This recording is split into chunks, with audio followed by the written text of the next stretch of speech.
Welcome, everyone. Welcome to the Total Truth Show. And here on the Total Truth Show, we want to help you break free from the lies and propaganda of the mainstream media, all the disinformation and misinformation. We want to help you blast through all of that. And my name is Ken Kleinberg, coming to you all the way from the USA, San Diego, California. And I'm Aldwyn Altuney, known as the Media Queen from the Gold Coast in Australia. There is a great awakening happening in the world right now, and you're going to want to come along for the ride. A lot of lies are coming to the surface. There's a lot of awakening happening. And as this awakening is happening, people realize they've been deceived for years. They've been lied to for years around all sorts of things. A lot of people have been blind to what has been going on in the world, and now they're starting to see. They're starting to see things in a different light. Through our show, we want to raise global consciousness to quantum critical mass. And we don't want you just to accept the things that we're saying. That goes for our guests as well. We want you to do the research for yourself. Get out there and start questioning things. Start looking things up. Do the research. We want to pave the way for a new awakened world. And we want you to come along for the ride. So with that, let's get started, you guys. Let's dive into today's episode. Once again, welcome.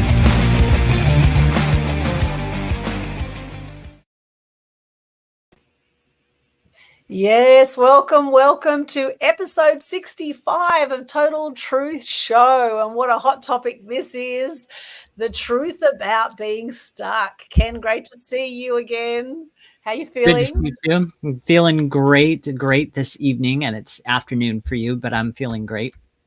Yes, fantastic. Yes, it's actually it's coming on to midday here in Australia on the Gold Coast, and for you, of course, and it's Friday, the 17th of May, 2024. For you, it's Thursday, the 16th of May. Thursday evening the 16th. You are 18 hours in the future. I've always thought that fascinating. Yes, back to the future. And right. Thank you to everyone who's joining us live right now. I can see a few people joined us on Instagram here. We've got William Gill, we've got Diego Sarko, Peter Impact, Jed Maisie that I can see, some others there also on Facebook, LinkedIn, on YouTube, Twitch, on X. Hello. Let us know where you're from today. We want this to be an interactive show. Now, we did have a guest lined up, Vanessa Bush. However, she is missing in action. Beautiful Vanessa. We don't know what's happened to her. However, we have lost contact. And so if she joins us, she joins us. And if she doesn't, she doesn't. However, this topic we can easily talk about just with the two of us, the truth about being stuck. And I have certainly had my moments lately. Hello, Wayne on Instagram. Good to see you. Wayne Lennon's just joined us. Hello. Let us know where have you joined us from if you're joining us live. And we would love for you to ask any questions or give your comments about the truth about being stuck, about when you've been stuck and how you've been able to move through that. So, Ken, let's look firstly at what is the definition of stuck? What does this actually mean? You know, it's interesting. I looked up a couple of things here. And so here's one particular definition. And then I've got a really descriptive one that I'm going to share here. So stuck describes something that is frozen or fixed in one place and cannot be moved. If your foot gets stuck in the mud, it means you can't get your foot out of its messy trap. So, I mean, I thought that was interesting. Great illustration too. You know, it's like sometimes we're just going through stuff in our lives and we feel like we've got our foot stuck in that mud. It's messy. It's not pleasant. It's just a mess. And sometimes that's what life throws at us. You know, it can also be a lack of progress.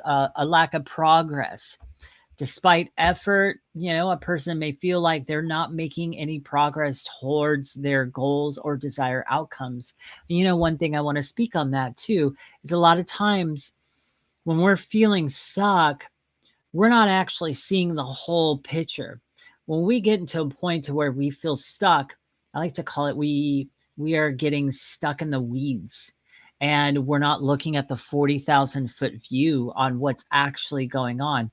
Maybe what we're going through at that particular time and moment in time is there for us to help us to learn a lesson.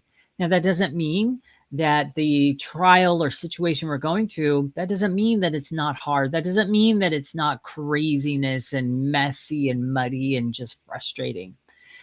But it does mean that there might be a lesson that we need to learn in that. And so to look at it in a way to where this is actually for me and I get to learn through it.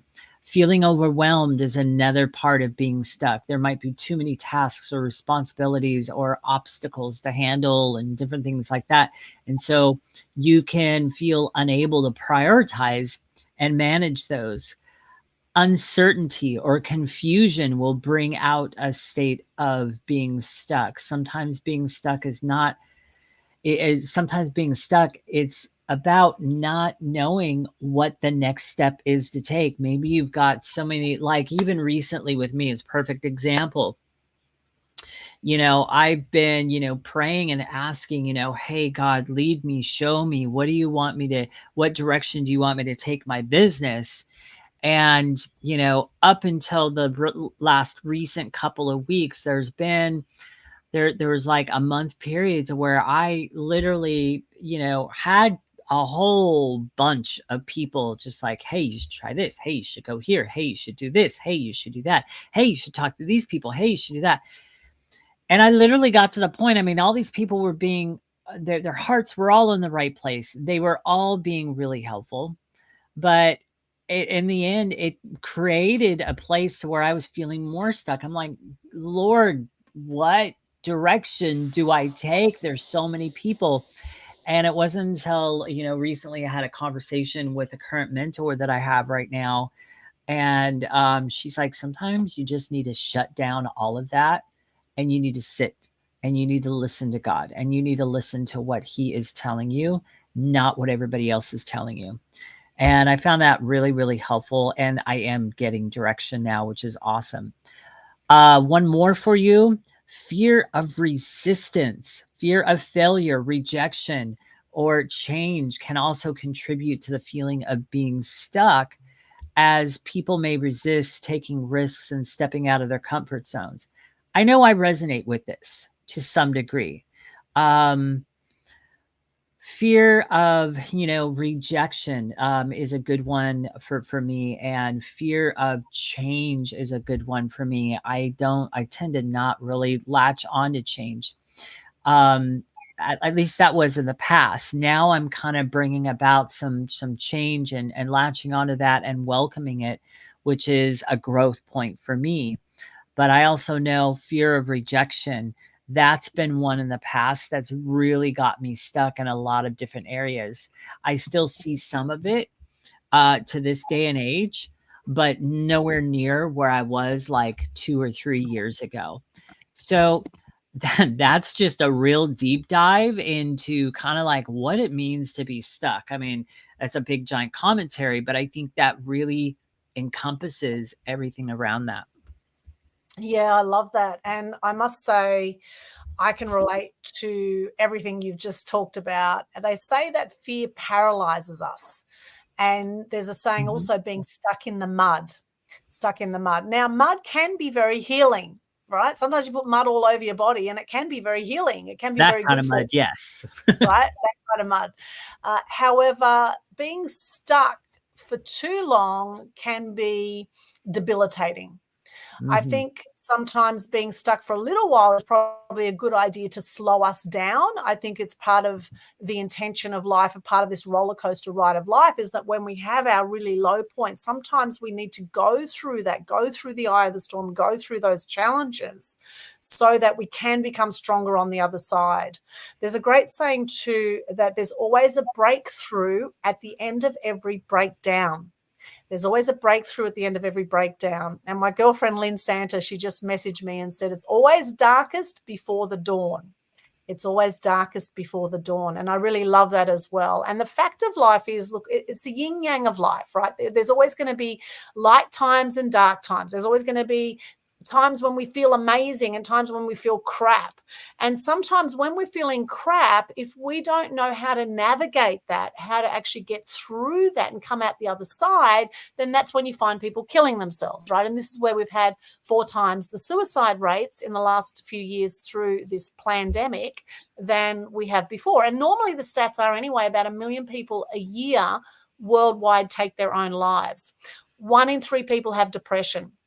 Okay, so we have these dark moments. That's 1 in 3 people that we know about have depression. I'm sure everyone at different times have moments of darkness. And those moments of darkness we can call being stuck. We can give it different names. However, the fact is, how do you navigate through when you're going through a really dark patch? And I'm putting this out to our live viewers right now. How do you navigate? What do you do when you are feeling stuck? Now, sometimes for myself, now I must say recently, I've had a hell of a time the last month. I went to the Philippines, had an amazing time in the Philippines for 2 weeks, and then I got sick. Basically, and then I was knocked out. I came back. I think I caught something on the plane, as often happens. There's no fresh air on those planes, and God knows what toxic stuff they spray through there as well. Oh yeah, their HEPA filters are a big giant joke. Yes. So you need to also navigate if you're going to be traveling for hours in an airplane. How do you keep yourself well through that? And thankfully, a lot of people gave me some great advice on that on a Facebook feed recently where I asked that exact question. And there's all sorts of things you can do to stay as healthy as possible when you do hop on a plane. However, the fact of the matter was, I went on this 2-week trip to the Philippines. I had an amazing time. I got very burnt when I was over there. Okay, so I did an island trip where I went to 3 different islands one day. Then I did a mountain tour of Cebu, and I did a city tour, and my face was frazzled. Like literally, I started to peel within a few days. My lip came out with a big blister from the sun, which actually there's still a tiny bit of it left even now, 3-4 weeks on. However, really, I was in bed for about a week and I was feeling like absolute crap. Meanwhile, all sorts of financial challenges were happening that were unexpected. You know, a house with termites in it, for example, vacancies with properties, all sorts of things that were unexpected had happened as well that were catapulting on top of that. Missing payments on my credit card, which then led to 21% interest on my credit card, being charged hundreds in interest on credit card. And this is the thing, is that there's times that I certainly have not been this challenged financially. It's been a bit of a roller coaster ride with the finances in my life and how I've done finances. And I know there could be some money mindset stuff maybe for me to look at. And even though I've done a lot of work around my money mindset, I know that the elites in the world, a lot of them who have heaps of money in this world, are very evil, right? And I know there's a part of me that doesn't want to be like that. And yet I also know that there's a lot of wealthy people who are doing amazing good for others as well. So there's always the yin yang of that, right?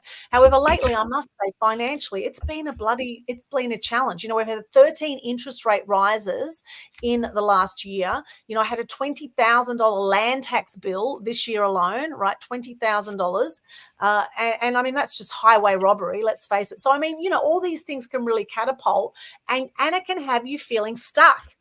And I've had moments in the last few weeks where I have just cried uncontrollably for no apparent reason. I've just been feeling so crap that I have just cried, and all I've wanted to do was sleep. And that is not like me normally, right? It is not like me. Yes, I have had depression over the years. However, lately I've gone through these really, really dark periods. And I put a post actually on Facebook just a few days ago. I said, does anyone else feel like it's been a full-on roller coaster ride with life at the moment? And I know we've had the 5-5 portal, the 5th of the 5th energy. There's been some strong energies going on out there. And also for those who are empathic, who feel the energies on the planet, who feel the mass suffering that's been happening across the planet, we sometimes take it on board, and we can really feel things very deeply. And so we do need to nurture ourselves. We do need to protect ourselves. So thankfully, the good news is I've come out of my funk. Okay, I've definitely been in some dark places, and I still, even today, I had a little cry before coming on the show. However, this time it was more tears of gratitude. I'm so grateful to be here.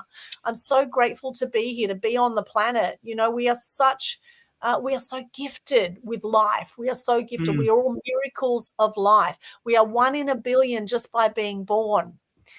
1 in a billion just by being born. And the powers that be, the so-called elites, the people behind the media programming that's been happening, they want people to live in fear. They want people to live in drama. And hence you put the TV on, and what do you see? 99% of the time you see drama. You see, you put the Yes. news on. There's so much drama and fear mongering, and so much of this do as you're told and be good citizens of the world. Yet really the powers that be, a lot of them don't give a shit about you, and they're greedy, evil people. And essentially they probably weren't born that way. However, certain people have very evil intentions, and we need to be aware of who the sharks are out there and who the dolphins are. And often, the dolphins often do a lot for the sharks, and then the sharks just keep eating away at the dolphins until there's nothing left. Right. And this is the thing, is that we need to get conscious where we've been unconscious. So something I did, I actually went up, I got away from my environment the last few days, left the Gold Coast, went to stay with my parents at Bribie Island. And I had some me time for 2 days, and I hung out with my folks, and I had some nurturing, and I did some things we used to do as a kid. And we used to watch comedies together as a kid. And 2 comedies I really love is I love I Dream of Jeannie and I love Bewitched, right? They're 2 of my favorite. Those are so awesome. I love those shows, right? And they play them on the TV. And now I don't watch much TV, but my folks watch TV all the time. And so I pick and choose what I want to watch. And I love watching comedies. And it was so lovely just to sit with my folks, who are 80 and 86. Mum's got dementia, dad's struggling with all sorts of health issues. However, it was just lovely just to appreciate some time with them, to be present in the moment, and to watch some comedy together, because that was a great way to lift our energy. And then another thing I did to pull myself out of this funk is that I connected with nature. I looked outside, I watched the beautiful sunset last night. The sunset in Bribie Island was absolutely stunning. Like, it was like reds and oranges through the sky, and this is the thing, there's a sunrise and a sunset every day, and it's our choice whether we show up for it. Right? A sunrise and a sunset every day that just puts on the magic, where life, the universe, God, whatever, the magic is put on every day, and it's our choice whether we show up for it. And there's some other things I did to pull myself out of that funk. But before I go on a big monologue, I'm going to go back to you, Ken, and I'll come back to what else I did to pull myself out of that funk. So for those of you, while she was talking, if you were wondering what the heck is he doing? Why isn't he looking up? And I was fumbling through my journal because I there's a couple things that came to my mind. I'm just like, I want to share this. I want to share this, and I want to share this, because these are some things that I've been learning over the last couple of weeks. These are some things that have been speaking to my heart over the last couple of weeks. First, before I get into that, though, in the very beginning, when Aldwyn started doing that, started going through all of that, she mentioned the fact that fear literally puts us in a place to where it blocks our logical centers of our brain, our critical thinking centers of our brain. I want to speak to that for just a second here and just say, yes, that is 100% right. It's very interesting that through this scamdemic, that's exactly what they did to people. They scared people on television with the little death count number thingy and inflating the death numbers further than what they should have been, and and I just actually recently published an article that talked all about, the falsity of the numbers that they did that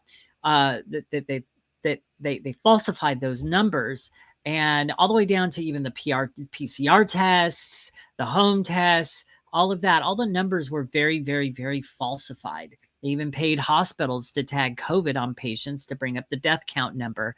Even though those patients didn't die from COVID, they might have died with COVID. That is a key distinction, from and with.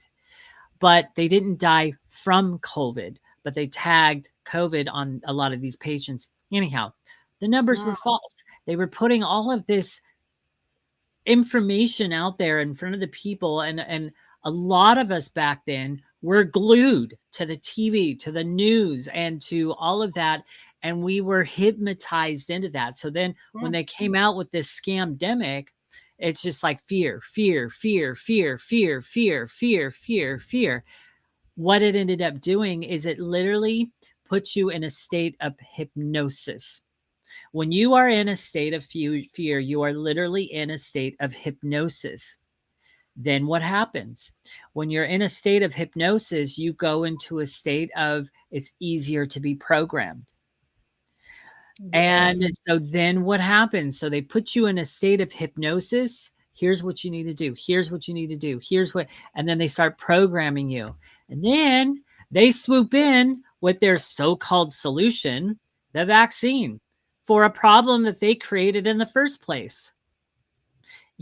So just to kind of, for some of our viewers out there, yeah, that's how it's done. That's how they basically pulled the wool over our eyes for so long, at least some of us, and for at least a year. For others like me, I think, I don't know, 3-4 months into it, fortunately I had a friend that woke me up and was able to explain some things to me. And then after that, none of it scared me anymore because I knew the truth around it. And I even tell a story in the article that I wrote about it, what it was like being awake while everybody else around me was still asleep and just doing absurd things that didn't make sense. And it was very strange. It was like being in another world.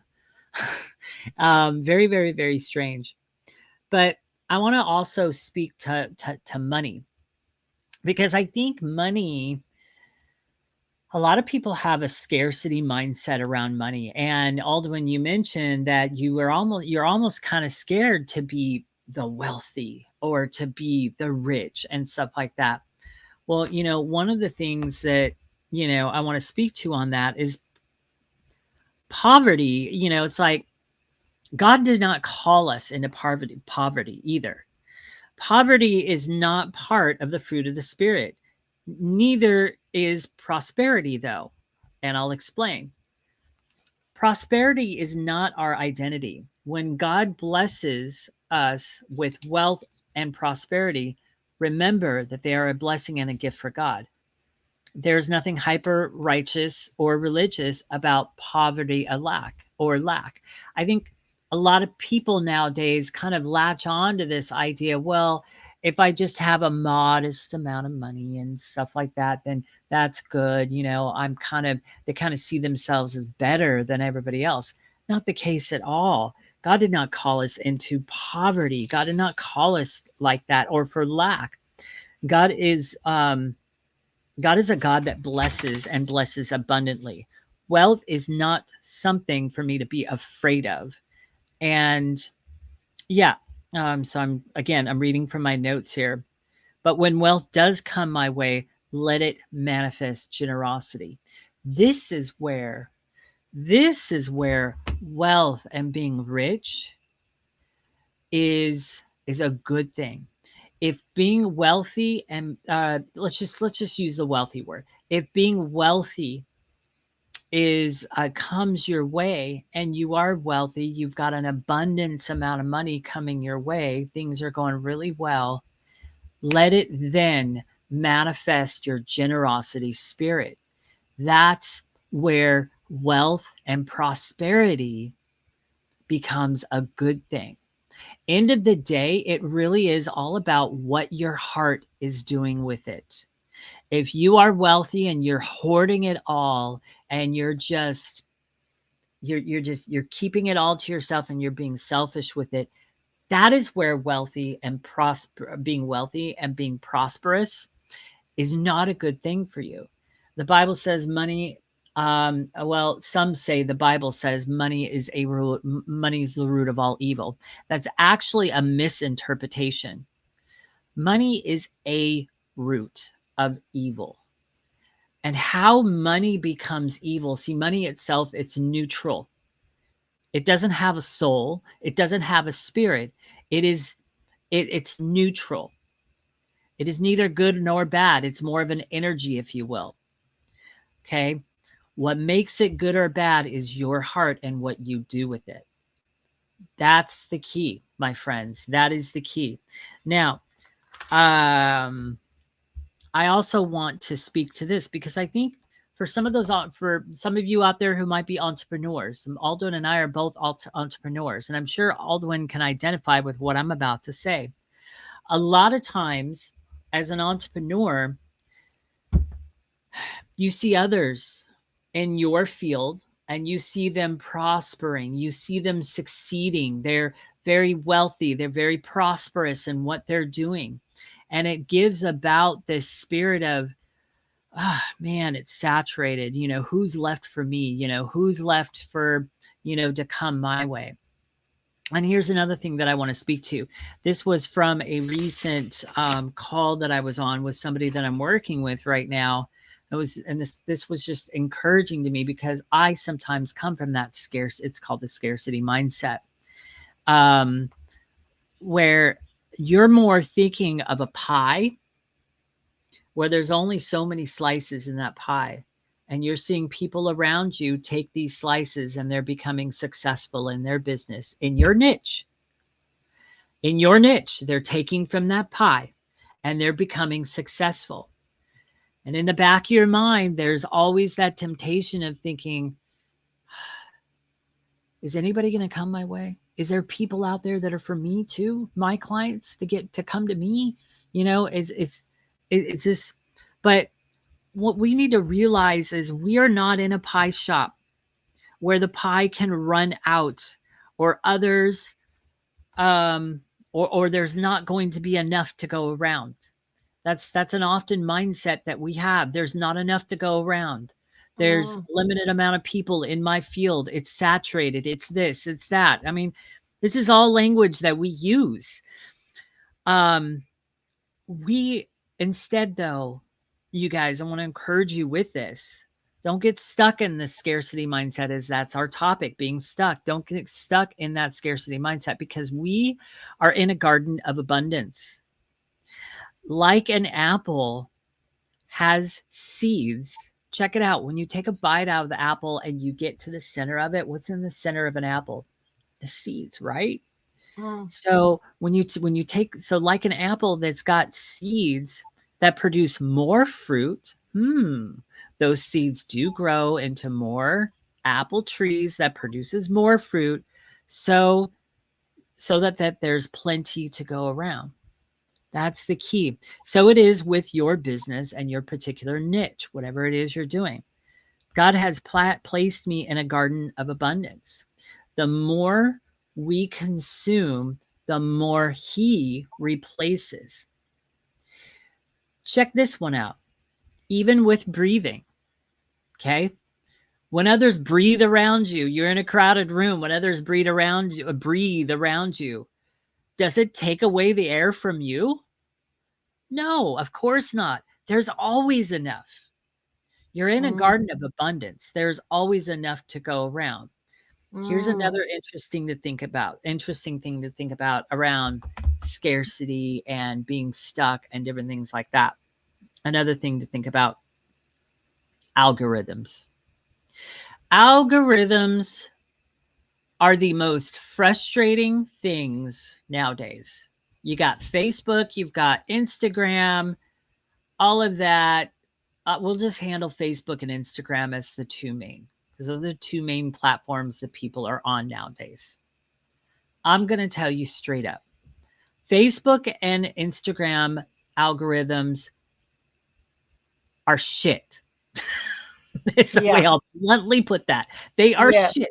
They are not algorithms built for our profit. They're algorithms built for the elite's profits. That's the way I look at it. But however, we must be reminded that those algorithms are not the end all be all.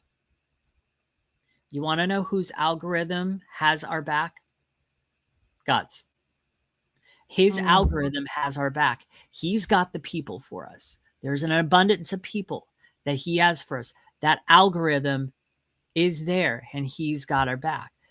We need to get out of this scarcity mindset around money. There's not enough people. There's not enough this. My niche is saturated, blah, blah, blah, blah, blah. You're not in a pie shop. This is not about a pie shop. There's more than enough air to go around. And in the sense, that's kind of what I'm just trying to bring out. So if you are somebody that's been stuck, and maybe these points are just hitting for you right now, I really hope and pray that that's encouraged you. This is literally coming from my journal, that I have written down tons of notes over the last 2 to 3 weeks as I've been kind of working through some things with my own brand, my own company, and what I'm doing with it. And a lot of it has to, a big part of this has to do, and one of the reasons why I've been working with this person is because one of my prayers with my brand is, Lord, how do I bring you into my brand?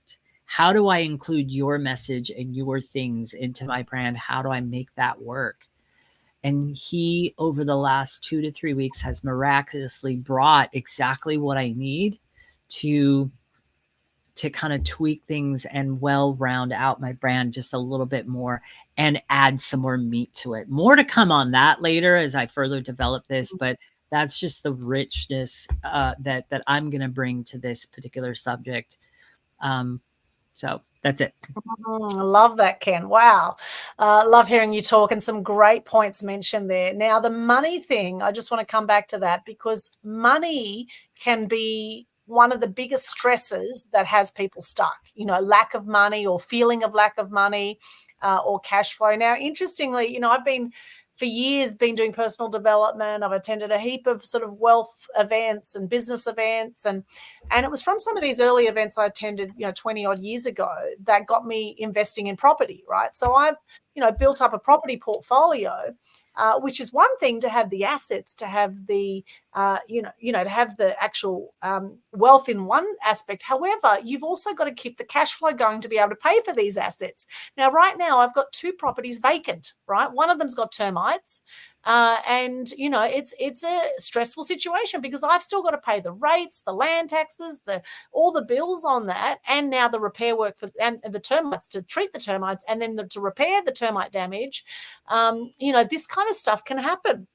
And it's not always as easy as, I'll just go buy property, just go invest in property. Like it comes with its dramas. Now, I've had real estate agents dealing with these properties for 2 years now. The last 2 years, well, actually for longer than that, but the last 2 years, this particular real estate agent has been dealing with it. Now, I only just found out when we did the final inspection with the last tenants that it had active termites. Now, I do wonder with myself, because I actually went to the inspection and found the termite, I found a little trail of termites.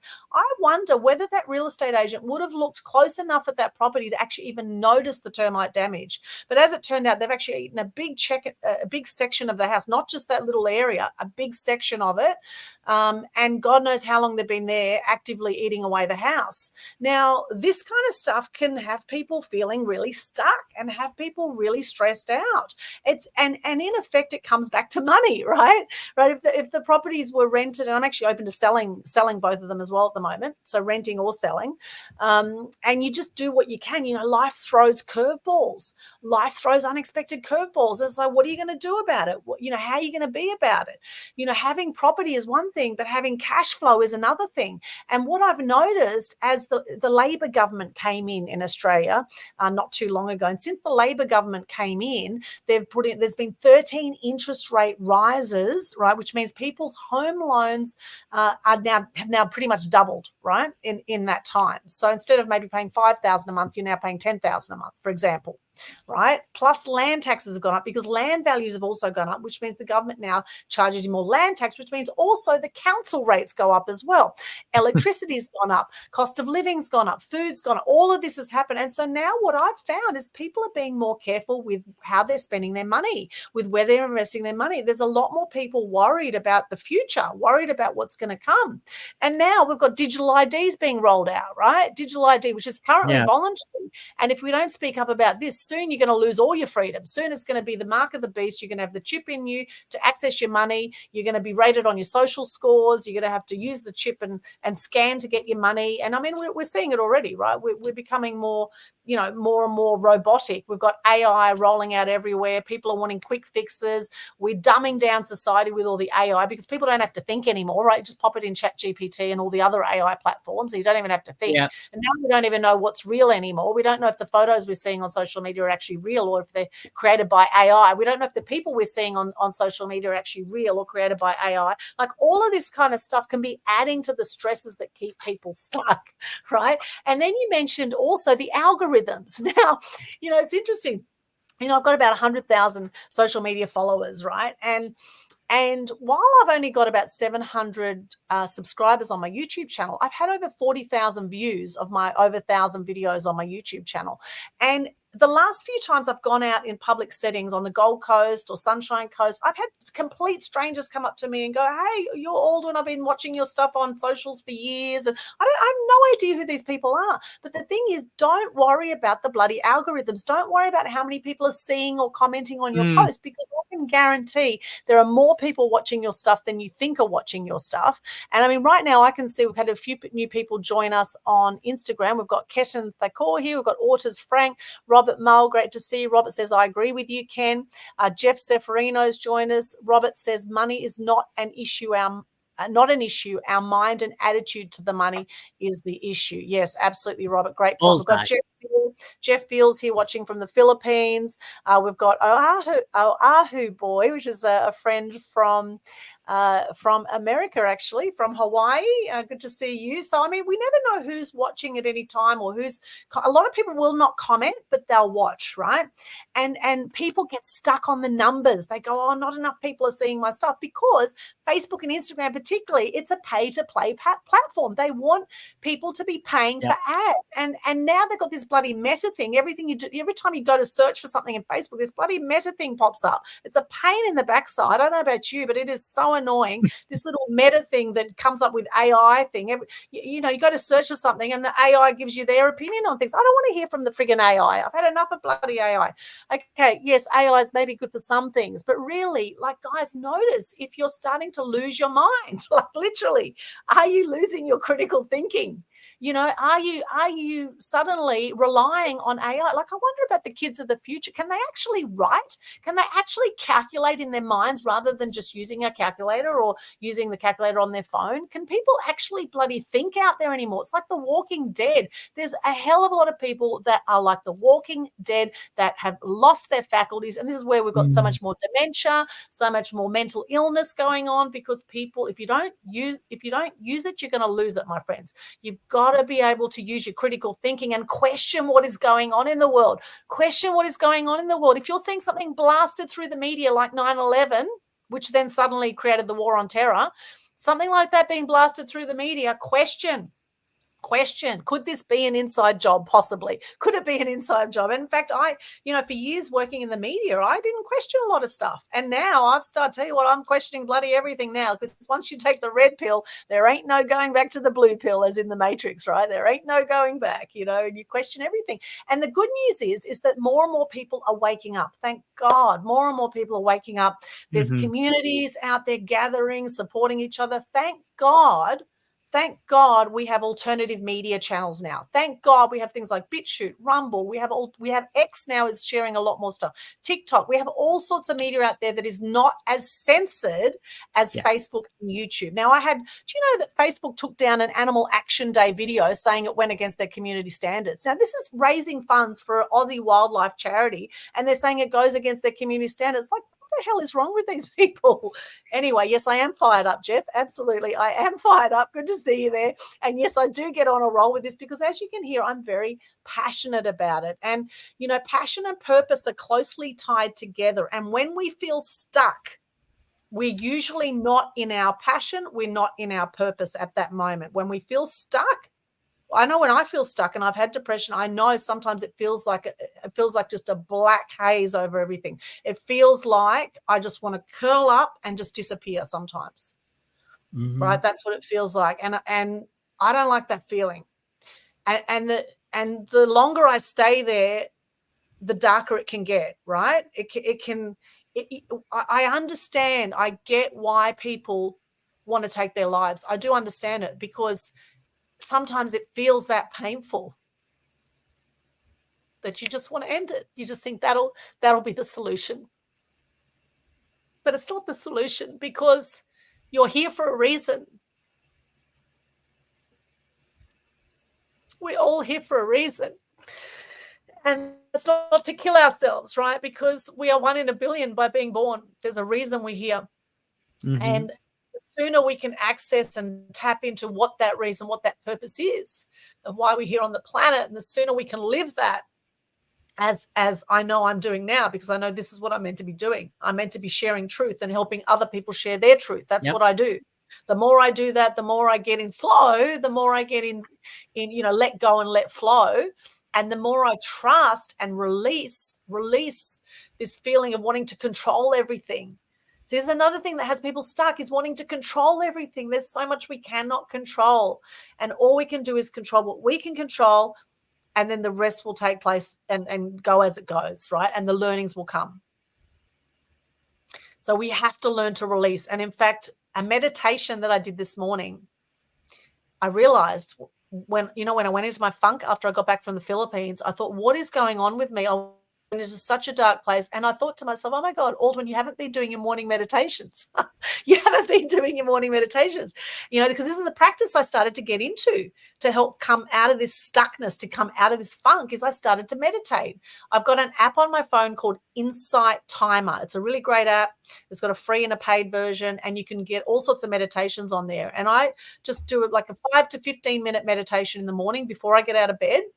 And one I was doing this morning was talking about releasing and being open to receiving and being grateful. It was meditating on that and loving ourselves and getting our worth, right? And self-love, I think, is really where it's at. When we don't have self-love, that's when hurt people, and that's when hurt people hurt themselves, when they don't have self-love, right? So we really need to do all we can to fill our own cup up. And what I realize is meditating or prayer, some people could look at it as prayer, and whatever your religious beliefs or spiritual beliefs are, I do believe it's the one God that we're tapping into. I think people have different stories about it. However, I do believe it's the one universal energy, God energy, greater organized design, whatever you want to call it. What's for sure is that we all have a spirit. We are all spiritual beings having a human experience. And we know this because the minute we die, our bodies go lighter. The minute we die, our bodies become lighter. So our soul goes somewhere, right? The minute we die. And, people have had near-death experiences or have died and come back. They've seen light. They've seen their past flash before their eyes and all that kind of stuff. I mean, who really knows what actually happens when we die? However, one thing's for sure, we have a limited time on the planet. And I've been very conscious of that, seeing my parents the last few days, 80 and 86. They've been together 54 years. And my dad has had 4 heart attacks, prostate cancer, diabetes. He looks after mum with dementia, which can be very challenging. And while mum is very joyful and happy, she does some really bizarre things sometimes, which can be really hard to deal with. And, dad said to me the other day, he said, I promised your mum when we married, I promised I would look after her till death did us part, right? Till death do us part. I promised I would look after her. How often do people make promises and not deliver on those promises? And we've all done it. And it's something to be conscious of, because the more we do that, the more we don't honor our word and honor our promises to ourselves and others, the more our self-esteem goes down, the more that we beat ourselves up, the more crap we feel, the more stuck we feel when we don't honor our word, when we're not in integrity with ourselves or with others. And so be very careful, I would say, and choose your words wisely. Be careful what you give your word to, and be careful about being a people pleaser. And this is something I've done for a long time, because I didn't value myself for a long time. I was a people pleaser. I was doing so much for so many other people, which I still do to this day. And I still have to catch myself and pull myself out of it. But, just get conscious, how much can you give from an empty cup? Nothing, right? You've got to fill your own cup up. So what is it for you? I'd love to hear from those watching live. What do you do to fill your cup up, to give yourself self-love?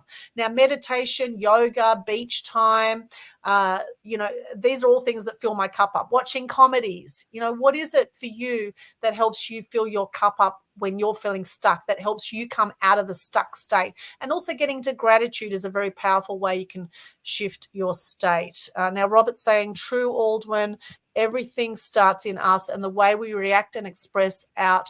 And Lord can't help you if you don't help yourself first. Help yourself. Once you are on the right track, Lord will support you with blessing. Interesting comment there, Robert. That's interesting that, I do believe that the Lord or God is there at all times, whether we're supporting ourselves or not. However, I do believe we have to be open to receiving the grace and guidance. And, something my dad always said to me, he said, God has a plan for you. God has a plan for you. Sometimes we don't know what that plan is, right? Sometimes we don't know. Jeff Field here on Facebook, he says, you should be on a sandwich, lol. I'm not sure what you mean, you should be on a sandwich. Sadly, common sense is not common. Yes, absolutely. We've got Isabella here. Don't share that one. It's I don't know. Spam one. Okay. Yeah, that's not relevant. Oh, okay. Oh, someone's sending, please be friends. Yeah, it could be spam, may not be spam. We'll have a look at that later. Okay. Anyway, thank you for your comments. Robert says, yes, your dad was right on Instagram. So that's my little rant about that. I'll come back to you now, Ken, and let you speak. So it's the other thing that I want to share. So is Vanessa's with us. I thought it was tomorrow. Oh, Vanessa, well, look, if you want to come on, just come into the green room. She thought it was tomorrow. Okay, you see, this happens with the time zone change things and love whatever. the time zones. It's fun. Vanessa, if you have the link to join us, go ahead and come and join us, and you can kind of speak into what we've been already saying and everything. No worries. So pop in there if you can. Even if you can spend like 10 minutes, come and join us. But one of the things that I wanted to get at here is so a lot of this is coming from, and I do want to mention her because I haven't asked her yet, but I want her to come on the show. This is a friend of mine that I've known her since I think end of 2020, beginning of 2021, maybe. And I got introduced to her through my founding mentor, who's Mike Montez. We have interviewed him twice on this show.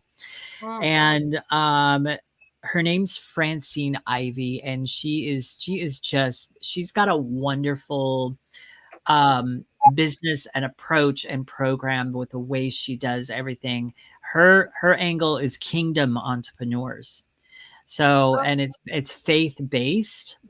So she is showing me how to take my brand and add the faith-based to it and doing all that.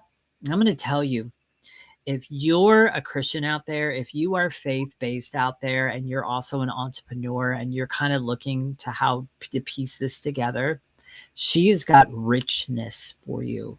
I am talking deep richness for you. A lot of what I shared in the beginning from my journal and everything, it's from the things that I've learned from not only her podcast, but things that I've learned through this. There's a 10-week thing that she's doing right now that's absolutely free, and that goes through her 21 principles and different things like that. It is rich. It is mind-blowing rich, and it's good stuff. It's not fluffy. It's not like, it's good stuff. So Francine Ivy is her name, and her Kingdom Entrepreneurs is what it's all about. And so I just kind of wanted to mention that as well, because I really do believe that she deserves a plug, because she is an amazing woman. And I forgot on today's call, because I had a one-on-one with her today, and I forgot on today's call to invite her, but I believe I'm going to bring her on the show and see if I can get her on. And she's just been an absolute encouragement to me. Her stuff has just been exactly what I've needed for this particular time in my journey with my brand and my company. So anyhow, that, I just want to reiterate, you guys, and I'm looking down because I keep looking at my notes, seeing if there's something else that I want to share from this. But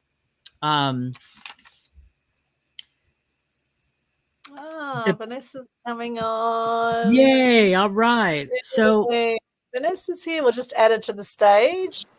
Hey, Vanessa, welcome. Welcome. Ken's just making a point, and then we'll come over to Vanessa. All right, great to see you, Vanessa.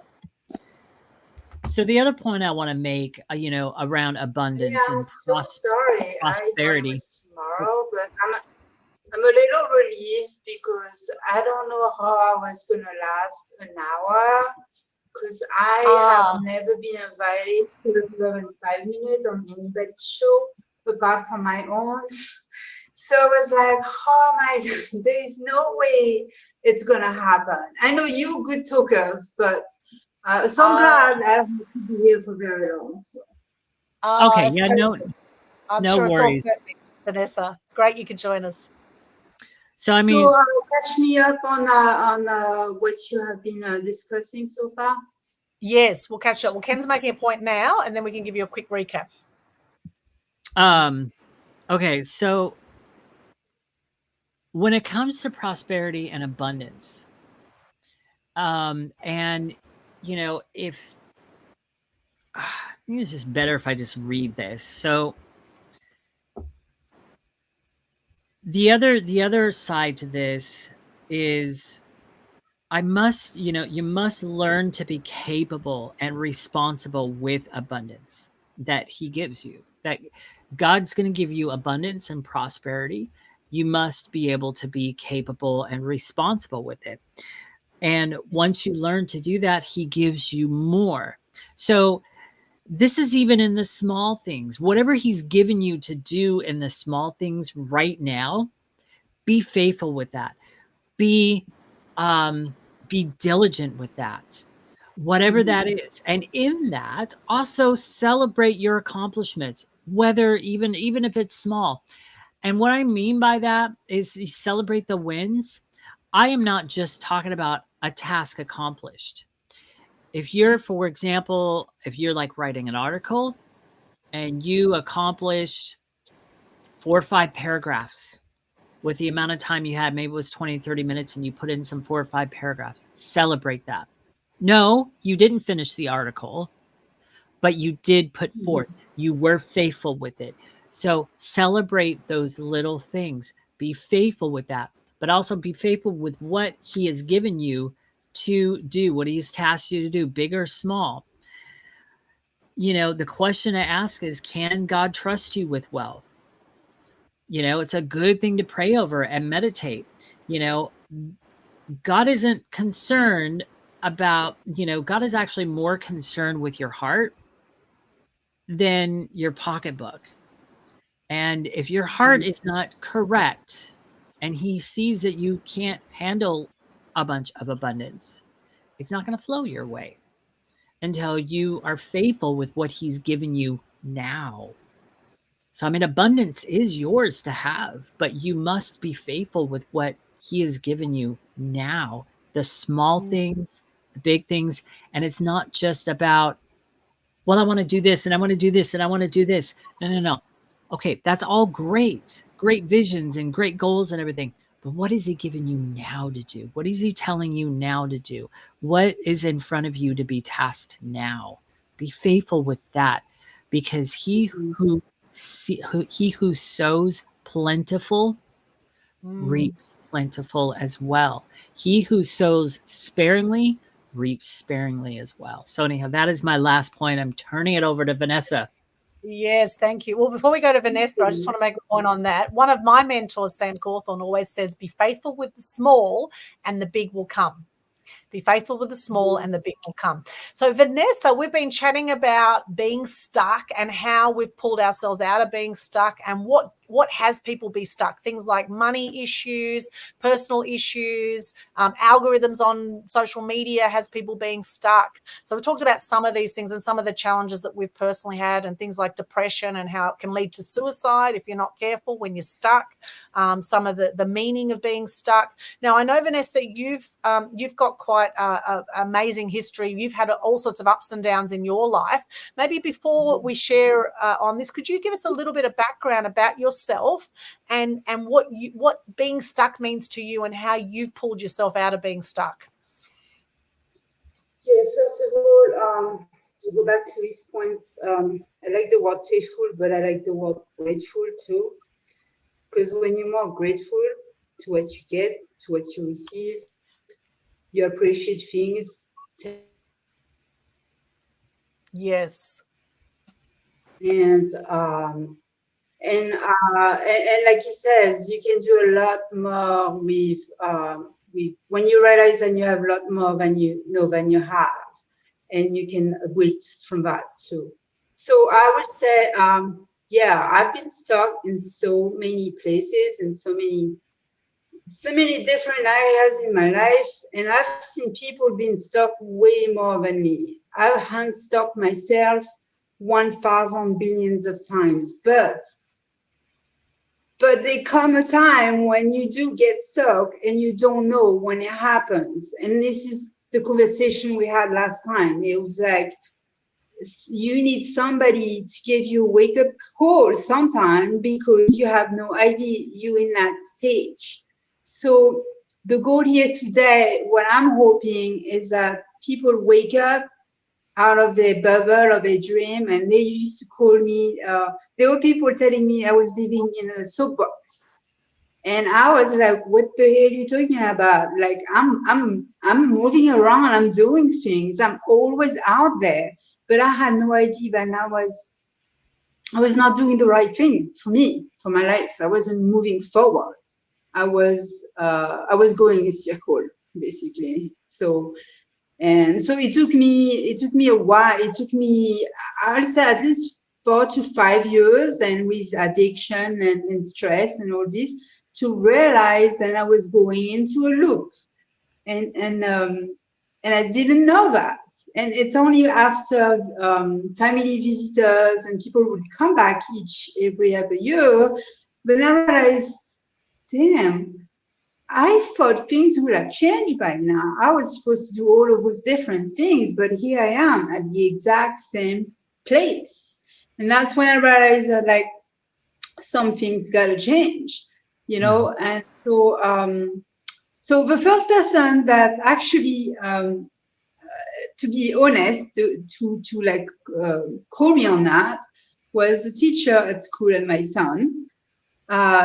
She was just straightforward. She said something, and I thought it was rude, and I had no idea like why she was saying that to me. And she was a friend of the family, and it made me think. And that's when I started to dig deep and start saying, like, there must be something I'm doing wrong. There must be something that I'm repeating. I'm self-sabotaging myself. And it's a vicious cycle. And I need to change my neural pathways so they can start going towards. And that's all due to childhood traumas, you know what I mean? And so that's like, so somebody needs to tell you. And there's also the people who are stuck and they like where they are. So I don't know what you think about that. The people who just say, "Yeah, I'm stuck, but you know what? I like it. It's okay. It's fine because over there it's scary." So, and also you can also get stuck to a point where you're trying really, really, really hard. You're aware of it, but you just really have no way out. That's the deepest level. That's when you reach the darkest side, which I've been there, and I know tons of people have been there. It's really hard to break the wall, and that's why you need people. You need reaching hands, people to help you to break that wall, so you can actually make the little steps to get out of that wall. You know, break the wall and start going on the other side, and have hopes, high hopes. Because there's young people, and that's what I'm out there suffering, and even more now with technology. And there was that woman I interviewed, and she talks about how, you know, young guys don't express their feelings, and they keep everything inside, and they're talking about dying, and it's really sad. It's not something you want to hear. It's not something we heard years back. And so I would love to, like, say or do anything, find any ways, easy ways for people to, like, reach out so they can get that help, so they don't have to suffer, so they can move on with their lives, so they can be happy. You know what I mean? Mm. Because when you're young and if nobody has you back, where do you go if you're in a bad environment? And it's the same thing when you're an adult. If you're under addiction and you have mental issues, then I had come to having mental issue when I had a drinking problem. Same thing, you get stuck and you don't know where to go. So it's all ages. So that's why it's good to find ways to talk and find ways to get easy help. Anyway, I don't want to monopolize the only thing. I did wrote down some names of the people that I would like people to look up, because those are the places that really helped me to recover. First, I went on to groups, just help groups on Facebook. Then I went on to meetups and Eventbrite online, start with simple meditation and global meditation. When you don't reach anyone, start with sample books, like sample guide, self-care, self-help. And then I will go with audiobooks on hypnosis, self-guidance, on healing. So you just put that before bed, like that usually helps. And you want to keep it as a pattern, like you do that every single day for a month, you see change. So I use Ashley Berge because she's number one on relationship issues and dealing with narcissistic people. She's on Life Perspective show. She's on YouTube. And you can find her anywhere. And every week she does a Q&A where people can come and directly ask a question. And what I think is great, she's a psychologist. And what I think is great is that she's known by millions, but she is open to help anybody for free. You know what I mean? And she's got the most, her name is Ashley Berge. Ashley, how do you spell that? Ashley, ASHLEY BERGES.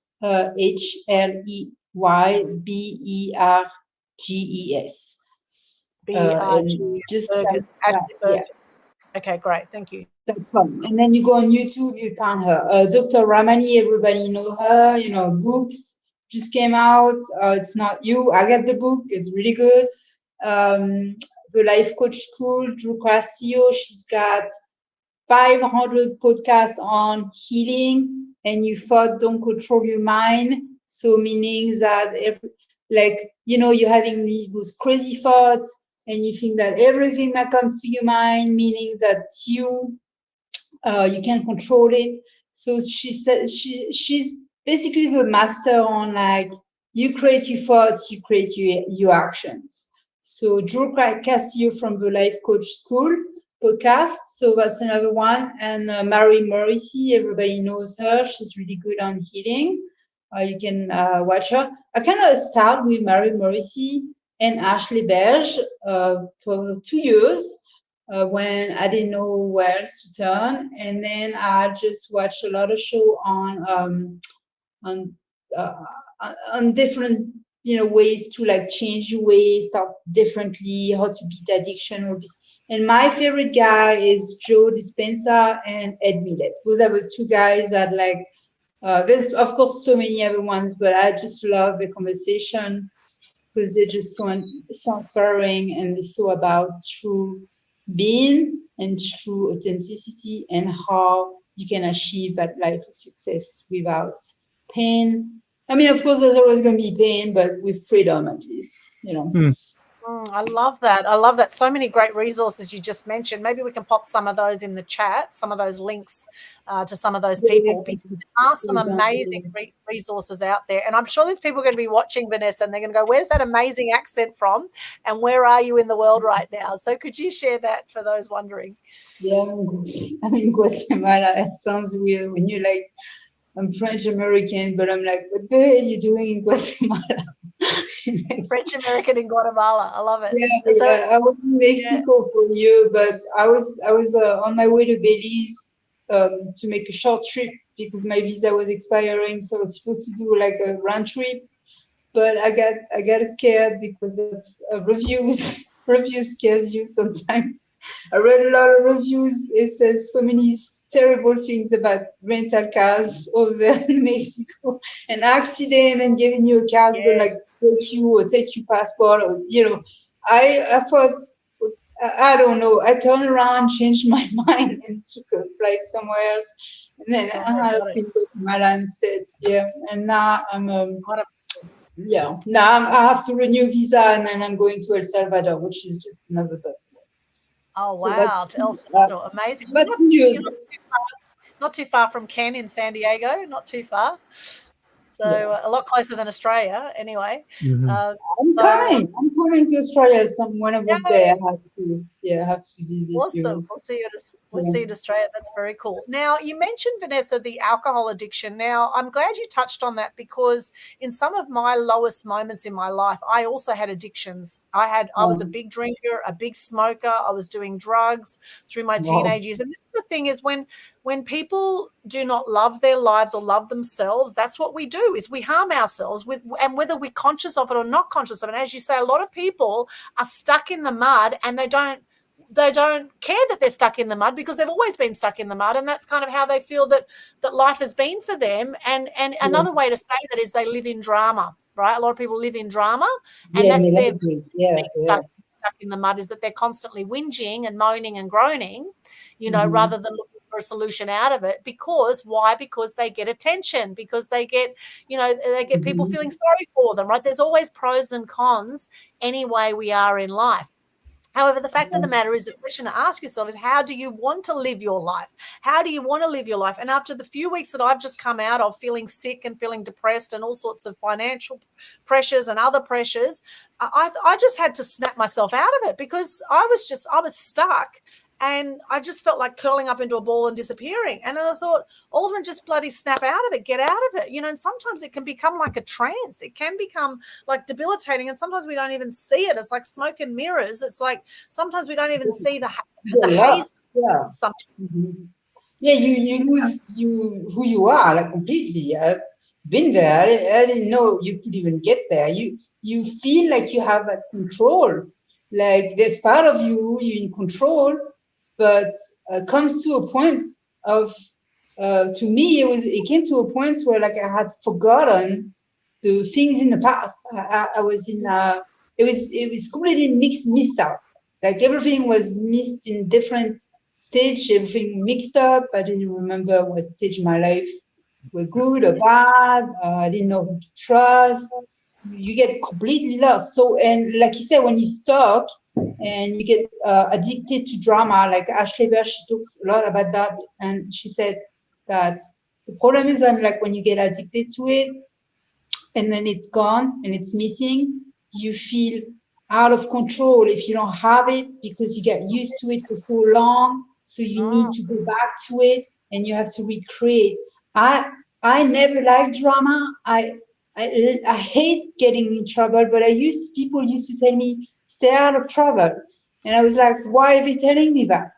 The trouble was always finding me. But I didn't know. I was like, I'm not looking for trouble. Why is it coming to me? Yes. It took me a long, long time to realize that I was going places that was bringing trouble to me. I was like attracting it. Yeah. So I don't know. Maybe I was used to it. Like you say, you don't know you are used to things. So there has to be a breakthrough. My breakthrough, I had many breakthrough, but some people breakthrough is almost dying. I had many breakthrough. There was one breakthrough. I remember I was sitting in my car Like after you drink too much sometimes, you can drive. And I didn't realize, like, oh my God, I drink too much, I can't take the wheel, like I can't move. So I'm stealing my car. That happened many times. I'm sitting watching people playing volleyball, like by the scene or by the beach, and trying to hide, and and I'm looking weird, sitting here for an hour. And that happened many times when you drink, you have to, Yeah. you start somewhere, you go to a park, you realize you drink too much, now you got to sit down. So sometimes I do sports, sometimes get out, but you hide. I don't know you, but I used to hide it so much. I did a lot of sports, so people didn't see it. I tried to look healthy. And for years, people didn't know. They had no idea. They don't know because I know it's like peers or other things, like cocaine. It's only until you start disappearing up that it actually starts showing sign. When I had black sands, it's it takes 2 to 3 weeks to finally show. And people don't know that stage is not because you're drunk, it's actually because you're making the effort to get sober, and you actually in deep, deep pain, and you actually should be, being in a hospital, you should be getting help, but a lot of time the help is so bad that you end up doing it alone, and you could die because alcohol and cocaine is like the two things that really hard to recover from. And I don't even know how I did it. I don't know how you did it to quit. But I never had quitting problems, and I was in a house where people were drinking heavily. So instead of a year, usually it takes me a year or less, no problem. It took me 3 to 4 years to get there because they were always alcohol coming back. So every 2 to 3 weeks, I sober up, and then it's back. And so that was the worst. It's like getting back in shape and then going right back. Yeah. Yeah. Yeah, I feel you. And the thing is, Joe Dispenza talks about this and Dr. Hawkins' scale of consciousness. Whether we're conscious or not conscious of it, we attract everything into our life. And Ken and I were saying earlier, everything happens for us, not to us. Okay. Yeah. We will keep attracting the same kind of stuff into our life until we get the lesson or we get the learning, right? So maybe the financial challenges and the health challenges I've had lately, maybe the universe, God, is telling me to make some time for me, to spend some time at home, to focus on my finances, because what we don't focus on, if you don't use it, you lose it. If you're not focusing on these areas and you get distracted with many different things, then you're not going to be really effective in those areas. And it's also looking at what are your values. A lot of people don't value money, right? And if you value drama over money, then you're always going to have drama that will attract to you, whether, and you, as you say, you're not looking for it, Vanessa. You don't look for the drama, but somehow the drama seems to find you, right? Because it's like a subconscious thing. And I know certain people in my life, certain people in my life are said drama queens, drama kings. If there's no drama, they just create drama, right? And how they create drama, someone says something they don't like and they go off their head, or or one little thing that's happening out there, and and you think, oh my gosh. And that's where you think, well, okay, hurt people, it's not about me, but really it's about noticing what is going on in your life right now, what is it you want and what you don't want. And often what it takes, when we're stuck in these places of addiction, etc., it takes some big turning point. So for me, for example, when I was a heavy drinker, I was a heavy smoker, I got to the point where I was coughing up blood.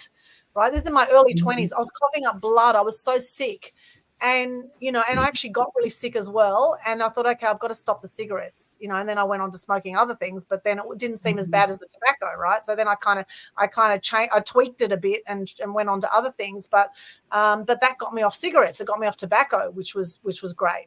So however, it did a lot of damage to my lungs. And even now, so many years later, I can't stand smoking now. I don't smoke now. However, even now I notice when I'm doing breath work, I notice my lungs have some damage there, right? There's damage from all those years of smoking and drinking, and and even though they're saying we've got brand new cells every 7 years, I don't feel I don't feel that in my lungs. I still feel some tightness in my lungs from years and years of self-abuse. You stop when you did, because now your lungs are like, brainishing and revolting and able to breathe again. Yeah. And we can't control the past. We can't control the past, right? So all we can do is do the best now to be as healthy as we can and learn from that. And I mean, I'm 50 now and I don't look 50 and I feel amazing. So I must have very good genes, right? Considering I've done so much damage to my body with all that self-abuse and self-harm. And often it was done in private. Often it was done when there was no one else around. I'd be drinking and smoking on my own. I pierced my nose in here on my own when I was 16. I pierced it with on my own looking in the mirror, and just because I had so much hatred for myself and for my body. I didn't want to be here. I hated the world. I was watching a lot of negative news, a lot of it looks like he's like completely left alone here. It's like just talking. He's just yes, Ken. Yes, Ken. Over to you, Ken. What are your thoughts, Ken? Hey, you sure you want to be there?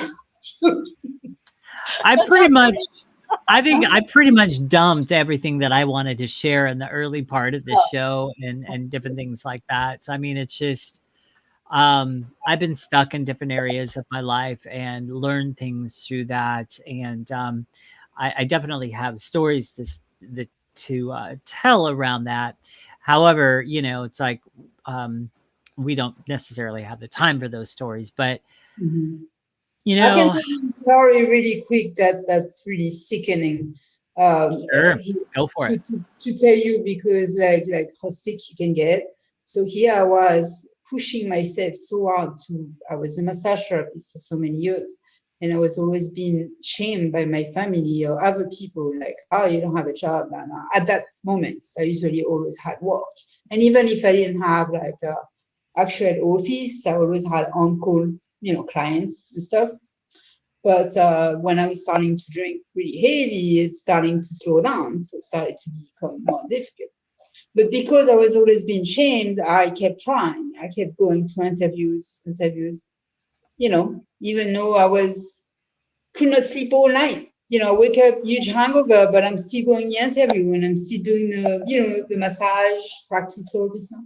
And I get tired once in a while, and I do my best. And and there was one time I go to do that interview, but the lady's okay, she's hiring me, she's not paying me for the hour and a half, but I come back, she said, here, I got a client, let's do it, but she won't 90 minutes.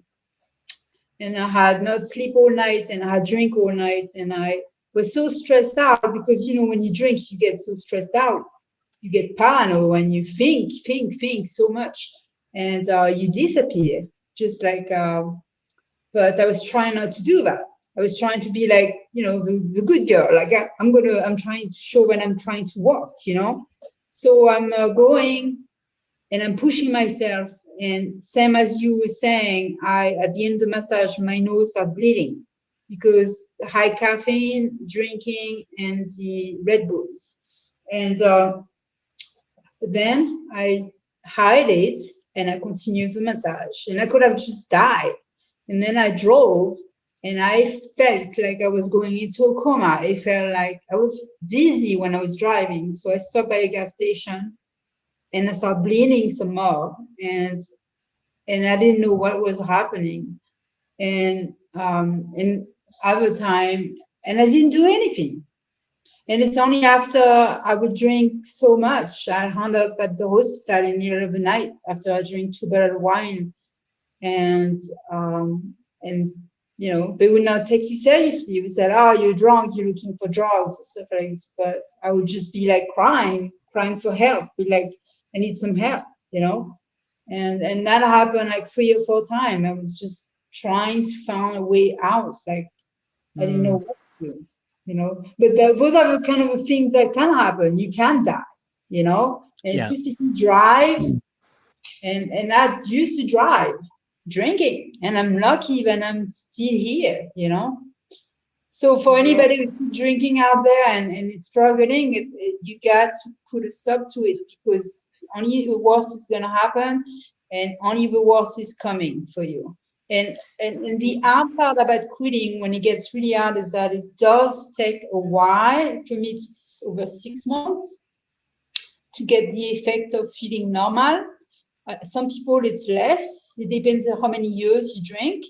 But me, it took almost 6 to 8 months where I felt like grandpa or grandma. Like I slept 12 to 15 hours a day for recuperating from all the drinking and all this. I guess you have to, because the years that you have accumulating and overexhausting yourself. So between the sports, the mental challenge, I was like, interview, trying to work, trying to do this, please everybody. On top of all the exhaustion mentally, physically, and drinking, it's like that's it. It's like you need that rest. So I was sleeping all the time, but I also felt like I could not move. I was moving very, very slow. It felt like, and I've heard people saying the same thing, it feels like you're swimming underwater, like your movement are really slow. So I thought something was wrong. And slowly you start discovering that you have like, organ problem, like, have pain in your stomach here and here.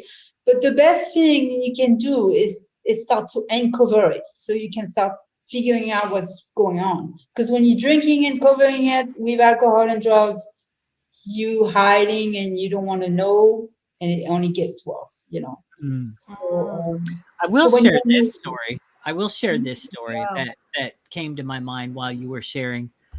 So years ago, I used to smoke and smoke cigarettes. And I think I smoked cigarettes for a period of time, for a period of 7 years, roughly. And I eventually switched to vape because I was starting to cough really bad with smoking.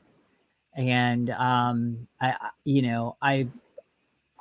I wanted to switch for a while, but I just never really did it. And so here's the little story I'll share around this, and then we are running short on time, so we are going to need to close up soon. So I smoked for 7 years, and then I switched to vape. And at that time, when I switched to vape, they had a nicotine level of vape that was the number was 24, and it was a very high level of nicotine.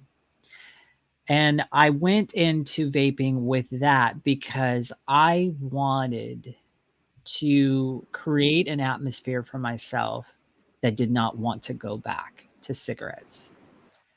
And so I started at the highest nicotine level that they had to offer for vape. And I stayed at that level for quite some time. Interesting enough, 2 weeks into that journey, I had no desire for cigarettes. But 2 weeks into it, I was just curious.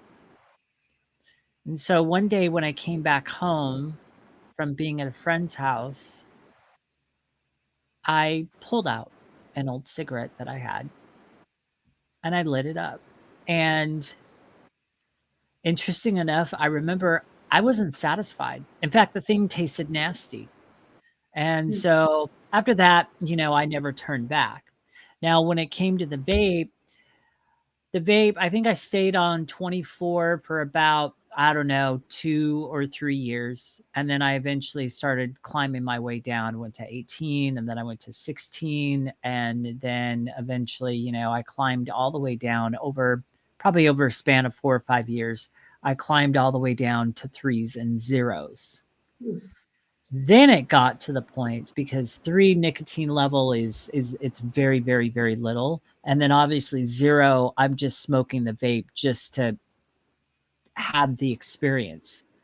That is actually the point of this whole story. I eventually got to the point, as I was smoking 3s and 0s,